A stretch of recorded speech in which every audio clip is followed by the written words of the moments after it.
Dans ses épîtres, l'apôtre Paul nous montre que le Saint-Esprit ne peut venir qu'en ceux qui sont crucifiés avec Christ. Christ nous a rachetés de la malédiction, ayant été fait malédiction pour nous, afin que nous puissions recevoir la promesse de l'Esprit, Galates 3, 13, 14. Christ nous a rachetés, écrit-il,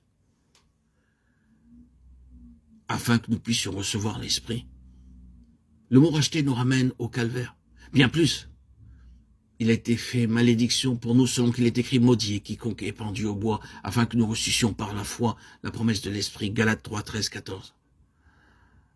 Puisque Christ a été fait malédiction à notre place, nous sommes les maudits, pour qui il est mort sur la croix. Étant notre représentant, il nous y conduit avec lui. Que la malédiction de la croix soit associée à la promesse de l'Esprit nous dit assez clairement les conditions nécessaires à son action en nous. Effectivement, c'est lorsque nous réalisons que nous sommes sous le coup de la malédiction que nous acceptons avec joie la bonne nouvelle du calvaire. Et que, crucifiés avec celui qui est mort pour nous, nous sommes alors prêts à recevoir le don du Saint-Esprit. La croix conduit à l'Esprit, et l'Esprit nous ramène à la croix.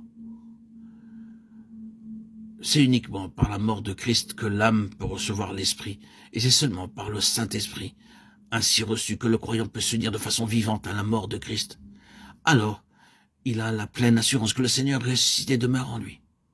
Alors vraiment, il peut dire avec toute certitude, je suis crucifié avec Christ et Christ vit en moi. Enfin, c'est uniquement par une vie de communion toujours plus profonde avec le crucifié que nous pouvons recevoir la plénitude du Saint-Esprit. C'est d'ailleurs ce que nous enseigne l'Épître aux Galates, où l'apôtre rappelle à ceux que l'œuvre du Saint-Esprit en eux fut le résultat de la prédication de la croix. Et cependant, bien qu'ils eussent évidemment reçu l'Esprit, il était manifeste qu'ils avaient besoin d'une connaissance plus approfondie du calvaire.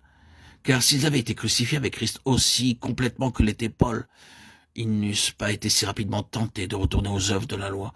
Les Galates n'avaient pas compris que toute désobéissance à la loi, même sur un seul point, les plaçait sous le coup de la malédiction. C'est pourquoi ils s'assuraient encore en eux-mêmes. Ils avaient commencé par l'Esprit, mais n'avaient pas appris à vivre selon l'Esprit, par la foi au Fils de Dieu, alors que c'était cette foi même qui au commencement avait transformé leur vie. Les exhortations de l'apôtre aux Galates sont toujours actuelles.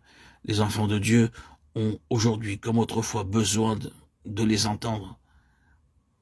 Ils sont si nombreux, ceux qui ne comprennent pas la relation étroite qu'il y a entre le calvaire et l'action intérieure du Saint-Esprit. Or, c'est dans la mesure même où le racheté saisit tout ce que la mort de Christ signifie pour lui, que le Saint-Esprit peut venir en lui et agir par son moyen.